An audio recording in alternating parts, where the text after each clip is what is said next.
Jasper and the Great Floating Library. Once upon a time in the lively town of Brightville, there lived a curious boy named Jasper. Jasper had an insatiable love for books, but not just any books. He craved stories about adventure, mystery, and secret worlds hidden just beyond the pages. One day, while exploring the attic of his grandmother's old bookstore, Jasper stumbled upon something peculiar, a shimmering, floating book with glowing golden letters that read The Great Floating Library. Chapter 1. A book unlike any other. Jasper hesitated, his fingers hovering over the cover as a strange warmth radiated from the pages. The book hummed softly, as if whispering secrets only he could hear. His heart pounded with anticipation, but he couldn't resist the urge to open the mysterious book. As soon as he flipped the first page, a burst of golden light engulfed the room. The next thing he knew, he was no longer in the dusty attic. He stood on a massive, floating island filled with towers of books stacked like skyscrapers. The sky was a swirl of deep purples, oranges, and twinkling stars, and books flapped around like birds. "Welcome, young reader," boomed a voice. Jasper turned to see Professor Quill, a tall, eccentric man with a beard made of paper and glasses shaped like open books. "You have been chosen to embark on an adventure in the Great Floating Library, a place where books hold real magic." Chapter 2. The Book Guardian's Test. Before Jasper could process everything, a tiny, talking book with fluttering pages named Page zoomed up to him. "If you wish to stay and explore, you must first pass the Guardian's Test," it squeaked. Jasper nodded excitedly. "What do I have to do?" Page's tiny pages rustled. "You must find and return the lost Book of Wonder before it falls into the wrong hands." Before Jasper could ask whose hands, a gust of wind howled through the library, scattering books everywhere.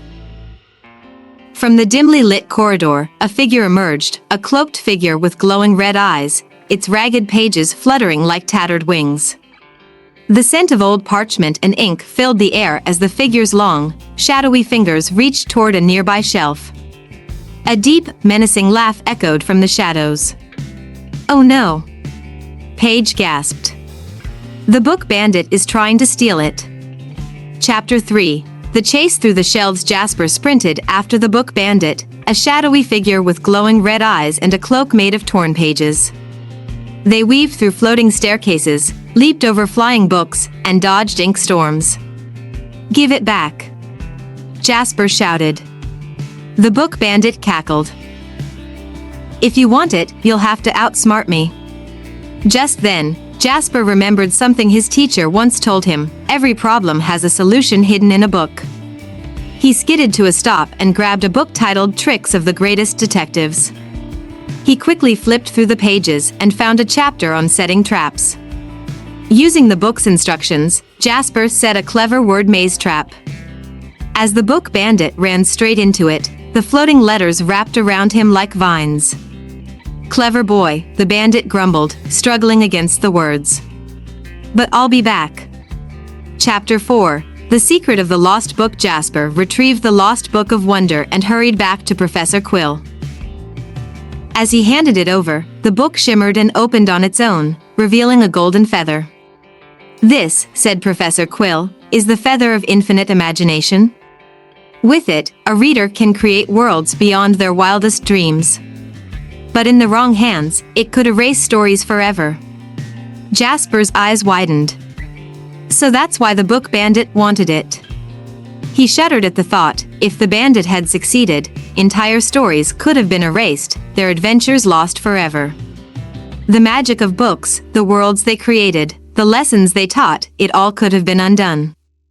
Jasper realized just how powerful and important stories were, and how they needed to be protected. Professor Quill nodded.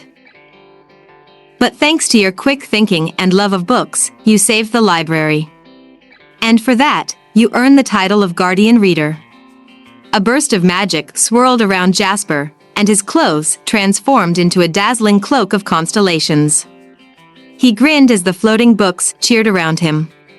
Chapter 5. A Hero's Return. As much as Jasper wanted to stay, he knew he had to return home. Professor Quill handed him the glowing book once more. Whenever you seek adventure, he said with a knowing smile, just open a book. With a final flash of golden light, Jasper found himself back in the attic. The floating book settled on the shelf, its glow fading. But Jasper knew the magic was still there. From that day forward, he explored new adventures through the power of reading, and he was always ready for his next great adventure. Moral of the story: books are magical, they transport us to new worlds. Knowledge and quick thinking are powerful tools. Every problem has a solution, you just have to find the right book.